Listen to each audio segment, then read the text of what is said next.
Well, thank you so much for coming, and thank you to the co-chairs and organizers of this conference. Bringing together music and science is something that I'm really passionate about. I'm Anna Wang. I'm a second-year PhD student at Harvard studying music theory. This short talk marries music and consciousness, which are two subjects that have held my fascination for a couple of years as independent phenomena. But today, I'd like to talk about why these two subjects can be meaningfully brought together and the consequences that this has for a definition of music. So let me first introduce the key players of this talk. First, there's consciousness, and it's that thing that tempers every waking moment of our lives. It's what enables us to think on our feet, to catch the bus, to feel inspired, to have existential crises, and to have ambitions. And music, too, permeates so many of our lives on a day-to-day basis. Many of us cling to music as if it were a friend, calling on it when things get a little mundane, when we need some extra encouragement at the gym, when we want the party to get hyped up, and when we're looking for some emotional catharsis. Well, these two things, consciousness and music, were brought together for me in a video that I would say changed my life and has put me on a research track that I'm currently pursuing. And while I unfortunately don't have the rights to show you this video, I'm going to do my best to explain it as vividly as possible. So in the video, which was documented in a clinic, there was a patient who was lying in a hospital bed, and he had a disorder of consciousness. And a disorder of consciousness describes a condition where a person is either not awake for a prolonged period of time or is awake but lacks awareness of her or his surroundings. A coma, a vegetative state, or a minimally conscious state all qualify as disorders of consciousness. So the particular patient in the video was in a vegetative state. He was lying in the hospital bed with his eyes wide open, but we couldn't tell really what he was thinking or feeling because there wasn't any sense of coherency to his expression. And it also didn't seem as if he was reacting in any directly observable way to his environment. The nurse came into the shot, and she called his name multiple times, very loudly, and clapped also very audibly. But the patient didn't seem to have taken notice of her presence at all. But then the music therapist walked into the shot, and he started to play his guitar, and immediately the patient's entire upper body swiveled around in order to orient towards the source of the music. Not only that, but he maintained eye contact with the music therapist for around 30 seconds. Even after the patient's body had then contorted away, his head still strained to maintain that visual connection with the musician. Even more impressively was that the music therapist then began to sing. So he sang phrases that had 3 notes each over and over again. It sounded like da da da, da da da, while harmonizing that with the guitar. And then the most spectacular thing happened. I just watched as the patient's expression completely transformed. His eyes widened, his eyebrows lifted, and then he sharply inhaled one breath, and on his exhale, he sang on pitch and in time with the music therapist's last note of that musical phrase. According to the music therapist that documented this on video, this was the first vocalization that the patient had produced since his injury. So I thought it was quite interesting that the patient didn't respond to the sound of his name, and yet responded in such a dramatic, almost miraculous way, really, to the sound of music. And this would beg the question for me, what counts as musical sound? What differentiates musical sound from linguistic sound or even from noise, enabling it to call to the consciousness when these other things don't really do that? So what is the difference between music and non-musical sounds or noise? Does anyone want to share what you think? Does anyone want to give a shot at answering this? Yeah. Maybe recognizable patterns that could be considered music versus random jumble things you can't recognize, so you consider that noise. Thank you. Thank you. Does anyone else want to share? Well, I mean, thank you very much for that, for your answer. to ask what the difference is between noise and music is tantamount to asking for definitions of both, and that's what you attempted to give right there. And it's been notoriously tricky for music scholars to reach even a general consensus of what music is. It's a very tricky question. One challenge is that cross-cultural diversity makes it difficult, if not impossible, to arrive at a universal semantic definition of music. So for many cultures, there simply is no semantic category that corresponds exactly with the Western conception of music. Music may be too narrow of a concept for some cultures because the phenomena are just broader than what music would encompass. For example, music and dance may be just so inextricably linked that you can't just take one without the other. On the other hand, the Western category music may also be too vague for other cultures because particular genres may be named, but the larger category of something like music does not have a category. So even further, there remain passionate disagreements about what music is, even within a single cultural universe. This, for example, is what comedian Bill Burr has to say about DJing.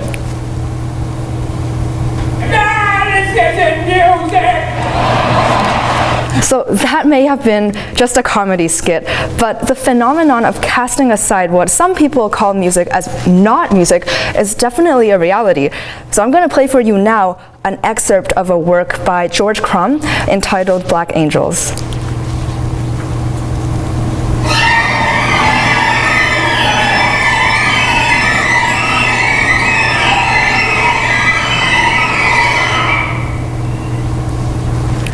For some of you, this excerpt may strain against an intuitive definition of music, and for others, it may even fall squarely into the category of noise. But here's why I would push against that a little. If we take as music any sonic stimulus that an individual orients towards in an aesthetic manner, then DJing, George Crumb's Black Angels, the flickering of candlelight, the hum of a dishwasher, classical music, all of these things can be considered music if someone orients towards it in an aesthetic manner. So this means that what counts as music needs to be defined on an individual basis, and sometimes even on a moment-to-moment basis. For example, we're more likely, perhaps some of us, to engage with the Black Angels piece if it were presented in a concert hall and if we knew it was by George Crumb than if we did not know these things.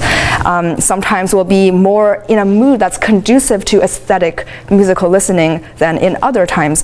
Therefore, the difference between music and noise, I would argue, seems to be less a matter of acoustical properties and more a matter of one's attitude of perception. And this definition of music as a product of perception gains traction actually when we look at data from empirical studies in music therapy. It's been shown that music therapy elicits better therapeutic results when music that is autobiographically pertinent to the patient is used. This suggests that music, if it's understood as something capable of profoundly affecting our body and our minds, needs to be defined on an individualized basis. A definition of music which only allowed for certain kinds of music while excluding others would not only be conceptually lacking, but would actually be detrimental to these patients who are relying on music therapy. So then, knowing what we mean when we talk about music and how music stands apart from other sonic phenomena may actually help us to enhance treatments for these patients. And in my particular area of interest, it may help us to enhance treatments for patients with disorders of consciousness. There's growing clinical evidence that music can stimulate behaviors resembling consciousness in this patient population. For example, music can allow patients to physically orient their bodies towards a source of musical sound, to quell psychomotor agitation, to increase their visual fixation, and to increase their vocalization, several of which I described in that video. The mechanism, however, by which this happens remains quite murky, and that's what brings me to this particular research track. The question I've been grappling with is, how does music interact with the mind such that it triggers these glimmers of conscious activity? What renders an encounter with musical sound so special or different from, say, noise or language, such that it breaks through to the consciousness when something like speech just won't? So my hypothesis is that music leads to heightened consciousness because it's able to capture and then redisplay a patient's inner constructs in the process of musical semiosis, or musical meaning making. These inner constructs refer to the database of memories, of predispositions, and cultural conditioning, all of which figure into a person's awareness of themselves. So for the rest of this talk, I'm just going to walk through this hypothesis from the standpoint of musical semiosis, or musical meaning making. So think about mirrors. Just as a mirror serves to reflect our outer appearances, I'd argue that semiotic systems, or systems in which meanings are extracted from signs, can serve as reflective surfaces or mirrors of our inner constructs. This is because signs don't just directly become meanings. They have to be mediated by an interpreting mind. So that creates the three-part structure at the bottom of the screen, where you see this, the sign and the meaning being intercepted by someone doing the signification process. This was theorized by Charles Peirce, and it shows that in the process of interpretation, the mind bends and shapes the conception of the sign according to the interpreter's inner constructs, therefore encoding traces of the interpreter's own mind into the resulting extracted meaning. Certain semiotic systems are much more reflective of our inner constructs than others. Language, I must say, is rather stiff because it consists mainly of what Charles Peirce would call a symbol, or a sign whose meaning is already predefined by convention or social agreement and codified in a lexicon. Meanwhile, musical sound happens to be an exceedingly, I would argue, reflective semiotic medium because it consists substantially of what Peirce would call an index, or a sign which doesn't come paired with a predefined lexicon, but whose meaning must be determined on a case-by-case basis in relation to the interpreter's own experiences. So for example, this melodic excerpt, when heard within a Western music idiom, sounds like an ascending musical line, and it can yield to many different potential meanings. If mapped onto a physical domain, a listener might think of a bird taking flight or a child leaping into the air. If mapped onto a psychological domain, one might think of a state of high energy, such as excitement or inspiration or even frustration, etc. The meaning that ultimately rises to saliency for a given listener will depend on the unique profile of inner constructs of the listener. So in this way, every musical interpretation encodes a bit of the mind which created it. Now think of linguistic and musical signs as these glasses, and think of the contents of this picture as the contents of our mind. The interpretive space of the linguistic sign has already been substantially filled in due to its ties to a lexicon or a vocabulary. But the musical sign leaves a lot of space for the mind to pour itself into. I think that it's music's great accommodation towards the specificities of the listening mind that allows it to be such a special stimulus for a patient with a disorder of consciousness. Looked at in another way, musical meaning making draws on an internalized database furnished by one's own memories and experiences for meaning, while the semiosis of language requires an engagement with an externalized database of meanings that found in a dictionary. So that being said, it seems that engagement with musical stimuli constitutes the more direct or unfettered pathway to the mind. Now back to the mirror analogy. Mirrors don't just reflect our appearances, they also remind us of them. By the same token, a reflective semiotic system can reinforce and refine our mental conception of our own inner constructs. And in the context of treating a patient with a disorder of consciousness, or people who seem to have forgotten their awareness of self, music's exceptional reflectivity may actually help patients to recall those forgotten things that once constituted their consciousness. So let me talk a little bit about the implications of this hypothesis if it were clinically proven to, if it were clinically supported.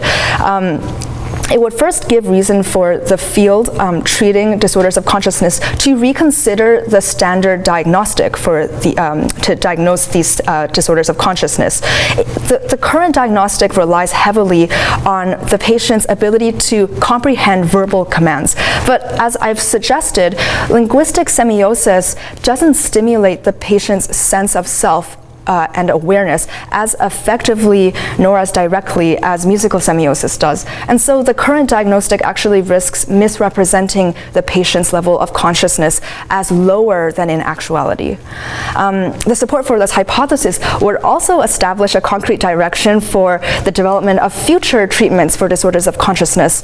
Specifically, these treatments would aim as much as possible to capture and then project back to the patient aspects of their pre-injured mind. So the next step would be to test this hypothesis in a clinical setting, and I hope to get back with some data for further discussion. To backtrack, in this talk we considered the difference between music and noise, and I suggested that it's an issue of aesthetic attitude, or the attitude of a perception, rather than one of acoustic property. And this is important in order not to exclude certain conceptions of music, of which there are many across the subcultures and cultures on this planet. And each of them are equally viable.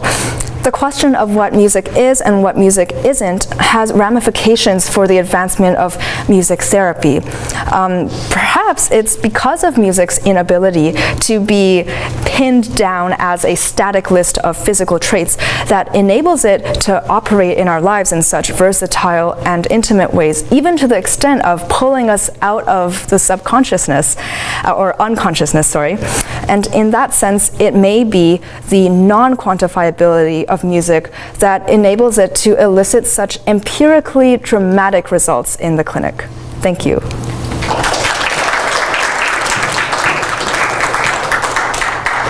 So we have a few minutes for questions while we get the next speaker set up, and feel free to talk to Anna afterwards as well during lunch.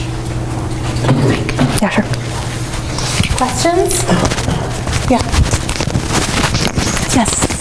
With regards to that affect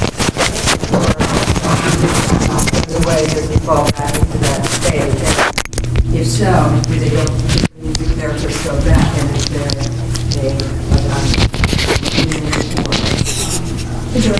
is there sort of like is there any sustained progress towards consciousness? That's a really great question. So the goal of all music therapy treatments is that the music is a crutch. It's not meant to be there in the long term for the effect to occur. And while I don't know what happened after the video ended, and I wasn't able to ask my questions about that, but the direction that all music therapeutic treatments desire to take is to enable the patient to sustain that particular condition, or at least improve along those lines, even after the music stimulus has been removed. So to answer your question, the treatment for music, for disorders of consciousness is currently still budding in terms of using music to do that. There are more and more clinical studies in this particular field, but it's definitely a developing field. To my knowledge, there is no concrete protocol as for these are the particular steps we need to take, and this is how we're going to get from a unconscious state all the way, from a comatose state all the way to a unconscious state and beyond. There's not, we don't have this sophisticated protocol as of yet. So your the definition of music is noise plus aesthetic orientation doesn't really consider the source of the music, like what you would be releasing it from other music created by anything, or from nature, or made by a machine. That's an interesting question, especially right now when there's more and more AI created music, and that music is very much appreciable to our ears. So the definition that I'm suggesting would allow all of those things to be called music, regardless of whether it's whether it was created with the intention of being aesthetically appreciated or not. So, for example, found sounds are they're often incorporated by modern composers, and then they're made into something that we can aesthetically appreciate. But even if we were to think about the hum or the drone of a washing machine, these things, as long as we have, I guess, the right state of mind, the right perceptual attitude, one can call these things music as well. All right, let's thank Anna again.